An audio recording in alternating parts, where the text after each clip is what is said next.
November 12, 1996, at 3:55 p.m. the city of Shymkent, Kazakhstan. A chartered Kazakhstan Airlines aircraft took off, bound for New Delhi. On board were several small traders from neighboring Kyrgyzstan, on a mission to purchase wool in India to later sell in Central Asian markets. At the same time, at Delhi's Indira Gandhi International Airport, a Saudi Airlines flight was preparing for takeoff. This flight carried 312 passengers, of whom 231 were Indian blue-collar workers, seeking employment in Saudi Arabia to support their families. The Saudi Airlines flight left the Delhi airport under the guidance of Air Traffic Controller VK Dutta. Dutta was responsible for communicating with both the Saudi and Kazakhstan planes, providing them with necessary guidance. He granted clearance to the Saudi plane to ascend to 14,000 feet after it reached 10,000 feet. Meanwhile, the Kazakh airplane was requesting clearance to land. Dutta instructed them to maintain an altitude of 15,000 feet and avoid descending any further, as the Saudi plane was at 14,000 feet. A minimum vertical separation of 1,000 feet was necessary between two aircraft. On Dutta's radar screen, he observed the two aircraft as blinking dots. Over the next few minutes, he noticed that these two blinking dots were getting progressively closer. Suddenly, the dots merged into one and then disappeared entirely.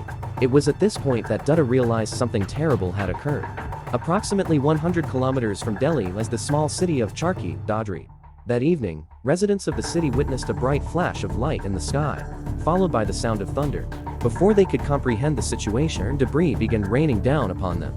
Two planes had collided mid-air, resulting in India's first and only mid-air collision and the country's worst air disaster. The aftermath of the tragedy involved the search for bodies among the wreckage, with Muslim victims buried in mass graves and 70 funeral pyres prepared for Hindu cremations.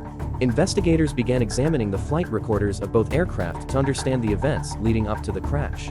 A judicial inquiry was initiated by Prime Minister Mr. Deve Gowda. Similar to traffic lanes on roads, there are designated airways and air corridors in the sky that all aircraft must follow. ATC's air traffic controller play a critical role in ensuring that aircraft adhere to these paths and maintain safe separation. The vertical separation between aircraft must be at least 1,000 feet, and a 14-kilometer radius is required for safety. ATCs rely on radar systems to monitor aircraft positions, speed, and altitude. Aircraft appear as blinking dots on the radar screens, and this information is obtained from primary and secondary radars. Primary radars provide approximate horizontal distance, while secondary radars offer precise altitude data.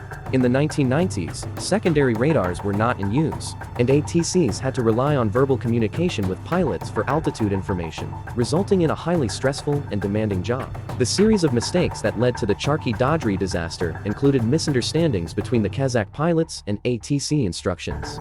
The Kazakh pilots descended from 15,000 feet to 14,000 feet, failing to maintain the required separation from the Saudi plane at 14,000 feet.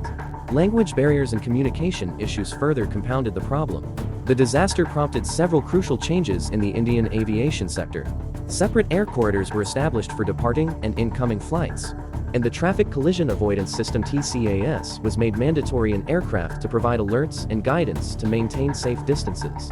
Additionally, international pilots are now required to have a minimum level of English proficiency for communication.